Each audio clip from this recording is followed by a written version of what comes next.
Singapore may be ranked among the world's richest countries, but the HNS shows that relative deprivation still exists among the population, albeit to a smaller extent compared to other societies. The significance of today's discussions rests in contributing perspectives to address a pressing need, to ensure that there are effective initiatives to bridge the affordability gap and provide sustainable solutions for our citizens. Inequality is a very elusive construct. So the purpose of this project is to render inequality visible so that it can create pathways for a whole of community effort to come together to try to breach the socially significant gaps. Relative deprivation is a very important issue, but the problem is that relative deprivation is subjective.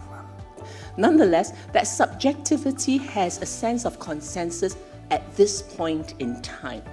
Right? So in that sense, I think that is at least something that we can address, because there's an agreement that these are the pain points, or these are the basic essentials that we should have to have a normal life.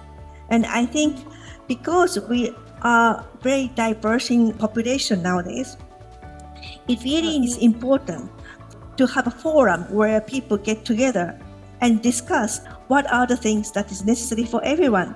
And so this national debate must happen so that people would be willing to pay taxes to help the fellow Japanese or fellow Singaporeans to achieve the minimum standard of living. I hope that when you see this list, collectively you can imagine how you or your group or your agency can say, let's take ownership of this community and let's take ownership of this item that's missing, and let's see if we can plug this gap.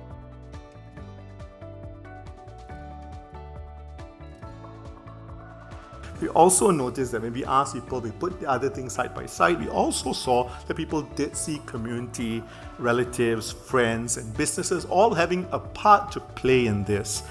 In fact, sometimes they had more of a role than the government in supplying those things. And I think that as we look to support the more vulnerable in society, in addition to providing them whatever is considered essential, whether it's needs or wants, and I don't undermine the importance of that, I think what's also very important is to equip them with what they need for the future.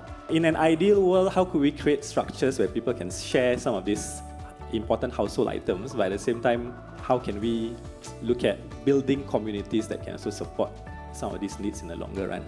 Self-reliance is something that Singaporeans hold on to and should not be eroded.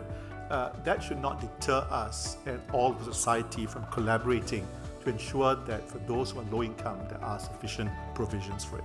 The poverty rate using only the income data is very insufficient in identifying who are the really vulnerable.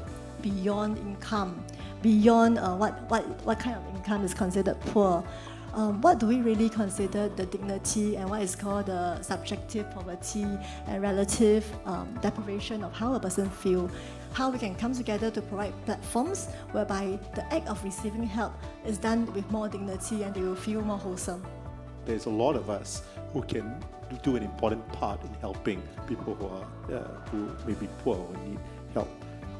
Individuals and their families, the community and the government, corporates, we all have our roles to play, and I can hear that we are also always joining hands to nurture and build lives together and ensure that no Singaporean get left behind. This is a good example of how the academic community and the government can work together as part of, again, our social compact to make a better Singapore.